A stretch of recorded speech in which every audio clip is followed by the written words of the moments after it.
I don't know what this energy is. This energy has been the energy of I'm not doing this, I'm not doing that, I'm not doing this.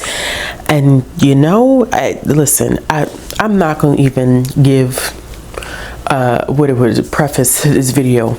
I'm not doing it. I'm not doing it because if you know me and you know my content, then you know this is not coming from an ill-intentioned place. It just, you gotta speak your truth. You got something on your spirit. The church say you gotta speak. It's on my spirit, so I'm gonna speak.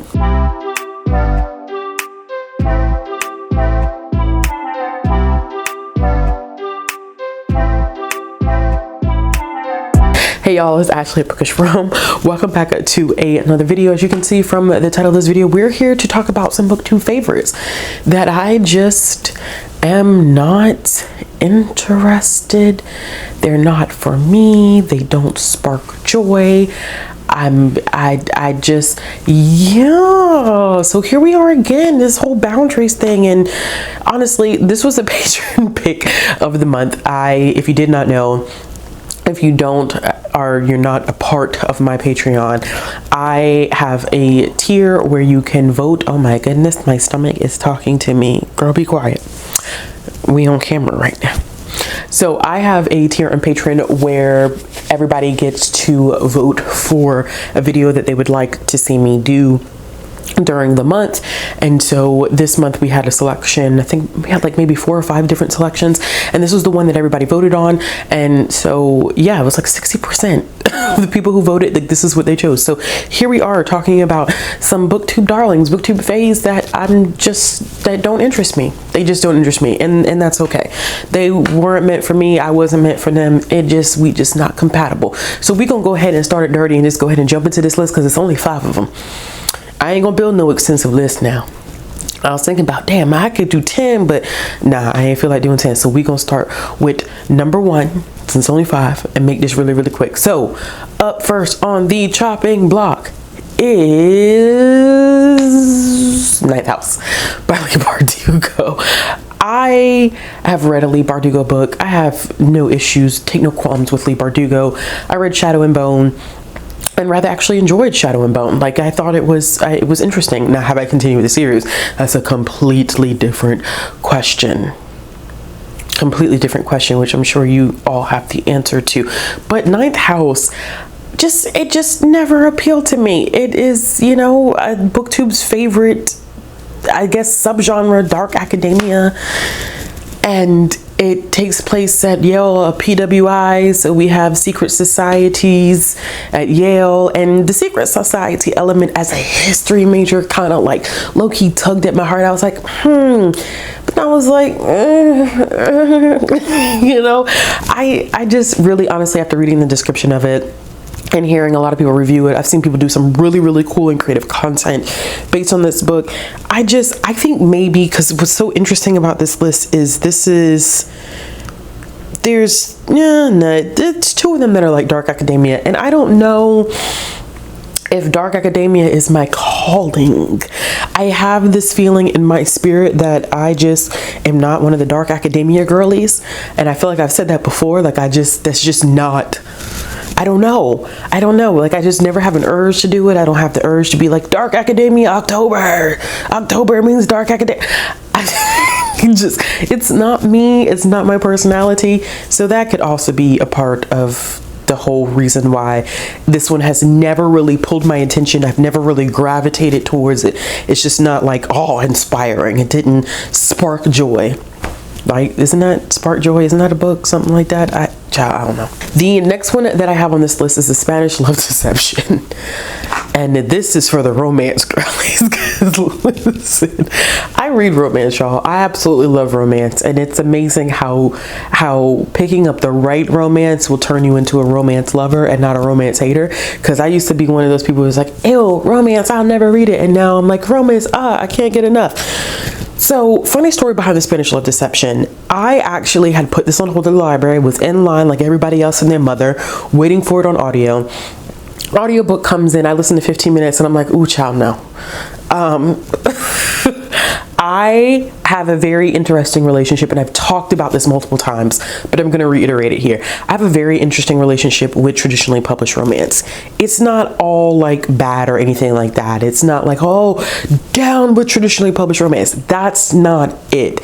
I just have a tendency to be very middle of the road with traditionally published romance. It takes a lot to get me to rate a traditionally published romance at 4 stars or above. It has to be completely mind-blowing to me.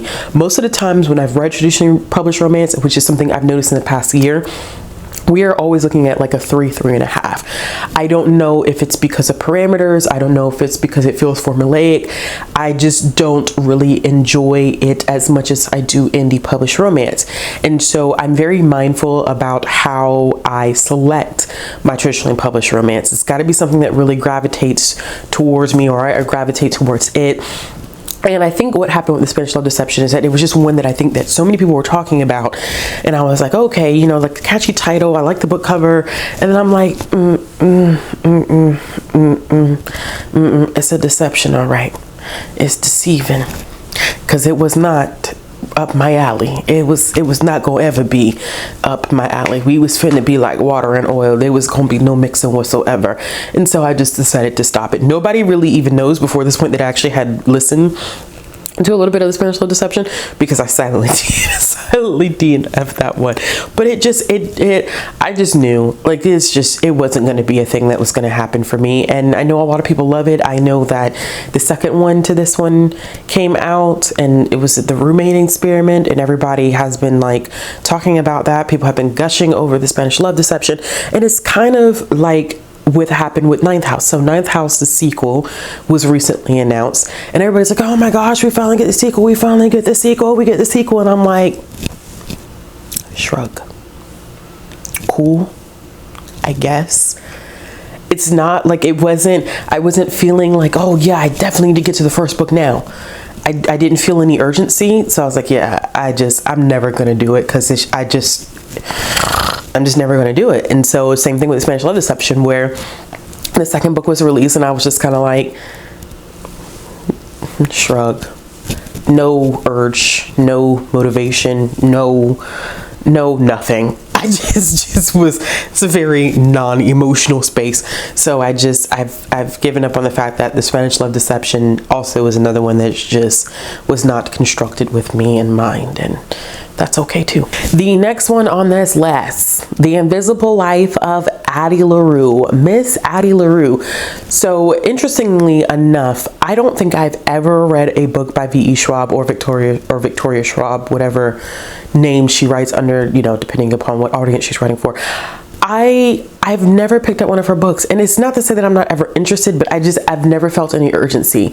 So The Invisible Life of Addie LaRue, like, people love Miss Addie. And me and Miss Addie have a lot of mutual friends, but me and Miss Addie are not friends. And so that's just, you know, we run in the same circles, but we don't really interact with each other. It's that type of situation.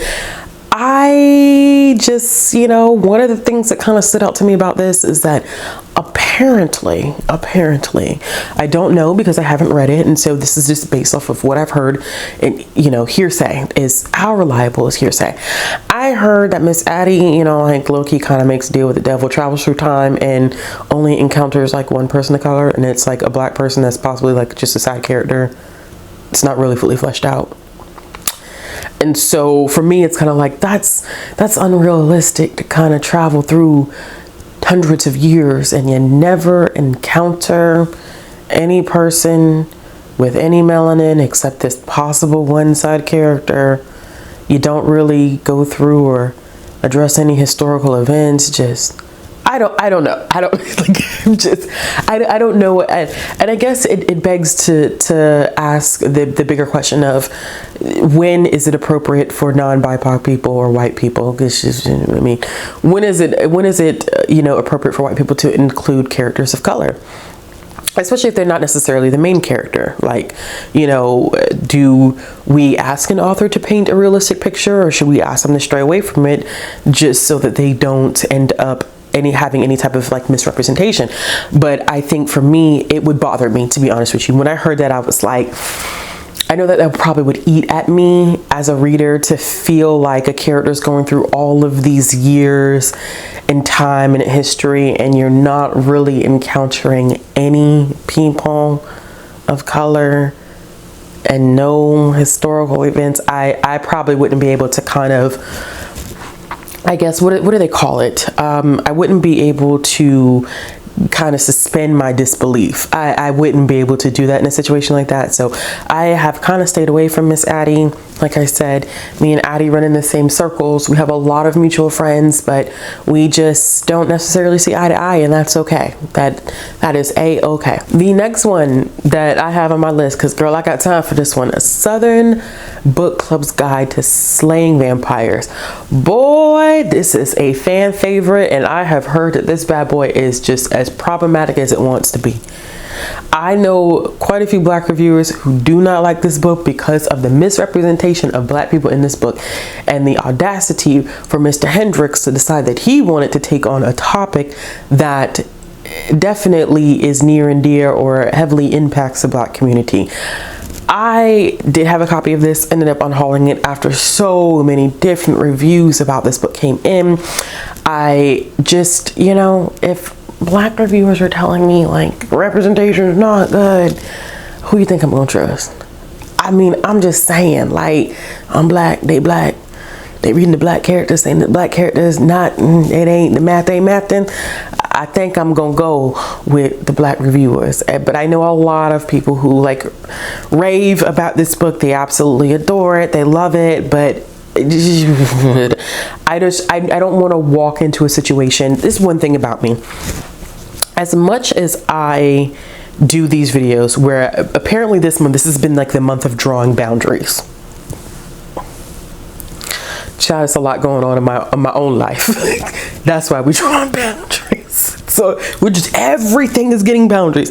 But honestly, as much as I may talk about like these books that I just have no interest in reading, or these series that I have no interest in reading, like I am not the type of person who intentionally reads a book knowing that I'm not going to like it. I just don't do that. That's just not, I don't have the energy, and there's too many things that I want to read that I can possibly enjoy than to spend my time reading something that I know I'm not going to like. And so for this one, it was definitely a decision of like 9 times out of 10, it's going to piss me off. So I'm not going to read it with the thought of this is going to piss me off, and I'm going to pick it up anyway. Like that just, to me, that just doesn't make any sense. So I'm just going to leave it alone, let it be, and mind my business, and let it mind its business. And the last one that we have on this list, see, I told you I was gonna make this quick, y'all. We had to do this one, like, make it a real quickie. Oh goodness gracious. Okay, whatever. I may edit that out. Editing actually may not feel like that is remotely appropriate whatsoever. But A Deadly Education by Naomi Novik. So here's the thing. I've never been interested in reading a Naomi Novik book. When Uprooted came out, and I forget the name of the second book, and Booktube was loving Uprooted, I was still kind of, what have been doing? Shoulder shrug, like, I guess, like, I don't know. I could care less either way. And it's been the same energy with A Deadly Education. I feel like I've talked about this book in another video, probably of books that I don't plan on picking up. This is probably one that continues to appear on the list because people adore A Deadly Education, and people really, really like A Deadly Education. It's, once again, the dark academia thing. I think it just may not be my subgenre. I don't know. I don't pick up a lot. I don't know if I've even read a dark academia book before. I don't think I have, y'all. That's definitely something to think about, but I am like 90% sure that I have not read a dark academia book.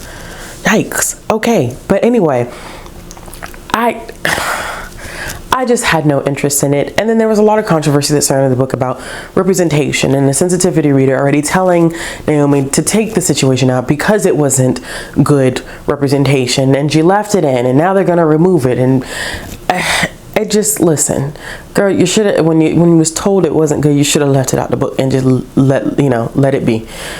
So this is what I've heard. Once again, hearsay fact check me. Then somebody had said something about like there being some very interesting commentary on locks, like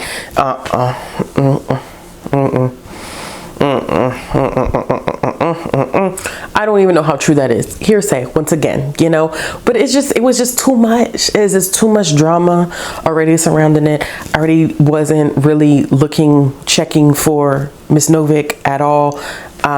So once again, a deadly education. People love it. Listen, these books, if you've read these and you love these books, that's great. You were made for them and they were made for you.